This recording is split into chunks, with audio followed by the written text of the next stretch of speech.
We bought into this complete falsehood that at some point you're going to have the courage. At some point you're going to have the confidence. And it's total bullshit, frankly. Are we allowed to swear on this show? Absolutely. Okay. It's complete garbage. And so there are so many people in the world and you know, you may be watching this right now and you have these incredible ideas and what you think is missing is motivation. And that's not true. Because the way that our minds are wired and the fact about human beings is that we are not designed to do things that are uncomfortable or scary or difficult. Our brains are designed to protect us from those things because our brains are trying to keep us alive. And in order to change, in order to build a business, in order to be the best parent, the best spouse, to do all those things that you know you want to do with your life, with your work, with your dreams, you're going to have to do things that are difficult, uncertain, or scary, which sets up this problem for all of us. You're never going to feel like it. Motivation's garbage. You only feel motivated to do the things that are easy, right? Why do you think that is? Oh, I know exactly why that is. Because I've studied this so much because for me, one of the hardest things to figure out was why is it so hard to do the little things that would improve my life?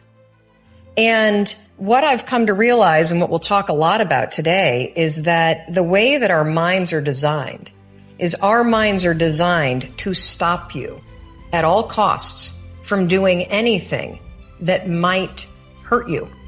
And the way that this all happens is it all starts with something super subtle that none of us ever catch. And that is with this habit that all of us have that nobody's talking about. We all have a habit of hesitating. We have an idea. You're sitting in a meeting. You have this incredible idea. And instead of just, saying it, you stop and you hesitate. Now, what none of us realize is that when you hesitate, just that moment, that micro moment, that small hesitation, it sends a stress signal to your brain. It wakes your brain up, and your brain all of a sudden goes, oh, wait a minute. Why is he hesitating? He didn't hesitate when he put on his killer spiky sneakers. He didn't hesitate with the really cool track pants. He didn't hesitate with the NASA t-shirt. Now he's hesitating to talk. Something must be up. So then your brain goes to work to protect you. It has a million different ways to protect you. One of them is called the spotlight effect. It's a known phenomenon where your brain magnifies risk. Why? To pull you away from something that it perceives to be a problem.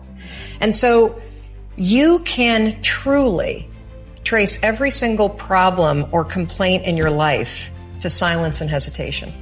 Those are decisions. And what I do and what's changed my life is waking up and realizing that motivation's garbage. I'm never going to feel like doing the things that are tough or difficult or uncertain or scary or new. So I need to stop waiting until I feel like it.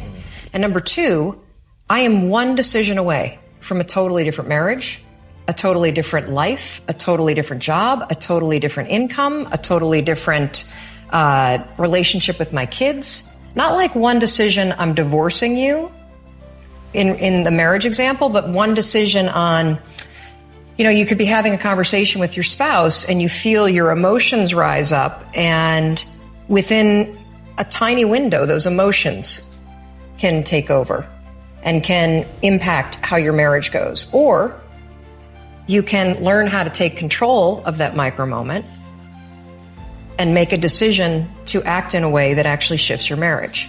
Your life comes down to your decisions. And if you change your decisions, you will change everything. A lot of you feel stuck because you're waiting for some kind of external force to either push you and pressure you to change and to be great and to be amazing, or you're waiting for somebody to give you permission. You're either sitting back because you need some sort of external motivation from somebody that's going to push you or praise you or pressure you in order to change, or some life circumstance, like maybe in your past you've experienced trauma or you faced something really scary and that was the thing that made you change. And then the second thing that people wait around for is permission. Look, those may or may not come in your life. If you are somebody that is sitting around waiting for some external force to come and do the work for you, that is such a losing bet. It's unbelievable. Maybe you'll get lucky. Maybe somebody will come. but more than likely, no one is coming. The only kind of force that will truly create change in your life is you. The internal kind of force. I hate to say it, but for those of you that feel really, really stuck, and you keep thinking that somebody's got to pick me, or somebody's going to discover me, or somebody's got to give me permission to write this book. It's ridiculous. This is external versus internal force. And what you have to figure out if you're stuck is, are you the kind of person that is guilty of needing, wanting, and waiting for external forces, people, an event, some outside force to kick you in the ass so that you'll finally do the stuff that you've been dreaming about doing? I want to tell you something. No one's coming. No one. The people in life that get what they want are the ones that aren't waiting for an external force to validate their dreams, to inspire them, to give them permission. It's the people that realize that success, that happiness, that control, it comes from the internal force. And what is the internal force? It's you. It's you. It's you being able to realize that no one's going to do the work for you. It's you realizing that you're never going to feel ready. In fact, even as you start working toward the things that you really want to do, you're definitely not going to feel ready. And you're going to feel outside your comfort zone. And that's normal. When you start to feel like you're stretching yourself and you're sticking your scrawny neck out there and you're taking some risks, that's amazing because you're growing. What energizes you? Every one of us has an internal fuel tank that is either empty or full. And if you're empty, you feel depleted. If you're full, you feel energized. And so if you simply are in any situation, I mean any situation, and you pay attention within 5 seconds to, does this person energize me? Do they deplete me? Where are they on the scale? You just gain some tremendous wisdom. And the simple way to start to figure out who you are and what you want is start aligning yourself with more things that energize you. So situationally, if you're lying in bed and the snooze alarm goes, or the alarm goes off, and you feel depleted, and you start reaching for the snooze button, that's a really big sign that you need to get out of bed. Now, being depleted versus energized has nothing to do with whether or not things are hard or easy. It has to do with what naturally actually either expands you or shrinks you. And so if you look at your client list and measure it depleted versus energized, what shrinks versus expands me, you have the actual map. And when you start to find the courage to make decisions that energize you and that expand you, whether they're scary as shit or not, that's when everything changes. So if you are energized or expanded by something, you will do it for no money, you will do it happily, and you will suddenly wake up and say, oh my gosh, like I'm pursuing my passion. How did that happen? You see, many of you are thinking way too big. You're attaching way too much pressure on the things that you're interested in. The bigness of what you're thinking about is what's stopping you. I want you to stop dreaming, and I want you to just start doing small things. I want you to go back to curiosity and less into crushing your big goals. The thing about life and business and success is that you have to be willing to start. And for people that procrastinate, starting is the hardest part. For people that worry, for people that think too big, starting is the hardest part. The second that it's time to actually move from thought to action, you will become a first-class asshole. You will feel resistance. You will struggle with what you're going to write. You will start to feel like it needs to be perfect.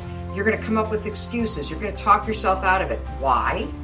Well, because you're used to thinking, and now you're asking yourself to do. Why am I explaining what you should expect? The reason why I'm explaining what you should expect is because it's normal to feel those things. It's normal to feel scared. It's normal to feel like you don't want to do it. It's normal to think about doing it perfect. Letting those things stop you is a choice. All these big ass dreams, but you can't get out of your thinking loops. You can't stop procrastinating. You can't stop thinking about it. You get overwhelmed, and so you do nothing. The only solution is micro action. That's it. I don't want to hear shit about your big goals. In fact, for everybody out there, I don't want to hear shit about your dreams and your goals until you're actually taking the actions every day for a couple weeks straight. You don't get to talk about your dreams until you can prove that you wake up and every single damn day you push yourself to take one small action forward. If you can do that consistently for a month, then you can start talking about your dreams. Then you can start talking about how you make money at it. Then you can start talking about how you build skill around it. You should always make decisions with your heart and soul. You can use your brain for math. You can use your brain to look at the fine print in a contract. But when it comes to the actual feel of the decision, you always want to go inward and check it against your heart and soul. How do you do that? Here's the simple test. Does the decision that you're about to make expand you, expand your future, or expand the possibilities of your life? If the answer is yes, then the decision is yes, no matter how terrifying it is. If you conversely look at the choice that you have to make, and the decision will shrink you, will silence you, will inhibit you in some way, then the answer is no. No matter how easy the decision is, no matter how safe the decision is, the answer is no. Now, one of the things I want to point out that when you start to use this, does it expand or does it shrink me? Does it open possibilities or does it keep things closed? Does it raise my voice or does it silence me, right? Is that there's always a short-term and a long-term impact to the decision. The short-term impact to making an expansive decision, a decision that's based in your heart and your soul, sometimes it's terrifying because sometimes it means moving or it means changing a job or changing a relationship or having a difficult conversation or starting something new. And those sorts of things are always uncomfortable. So brace for impact, put the force fields up, but make the decision anyway. Because the long-term impact of making a decision from your heart and soul, that is where the best life comes from. Because you're living for what's true for you, not what's safe in the moment. That we have such a high tolerance for suckiness, as long as the suckiness is a routine. But the second you get thrown out of your routine, or the second that whether it's because you lose a job, or somebody moves, or somebody dies, or somebody breaks up with you, or you break, like all of a sudden, that awakens the courage in you to make a change. Because, you know, either you have no choice or now you got a problem to solve. Yeah. But fighting that inertia of life is the most difficult thing in the world. You know as well as I do, you have something unique and amazing to offer to the world that nobody else can do. It is your job. The purpose of your life is to figure out who you are. And the way that you do that is you tune out. You tune out the world and you tune in here. Yeah, you gotta go read. You gotta go read. You gotta watch a ton of videos. You gotta tune into this show every week. You've gotta explore. You've gotta experience. You gotta fail. But then you've always gotta calibrate it against what are your instincts saying? What energizes you? What depletes you? It's really that simple. Follow the things that energize you. Follow the things that you're naturally curious about. You are not only unique, I think you're a bloody miracle, the fact that you were born who you were born. And there's a reason why you're here.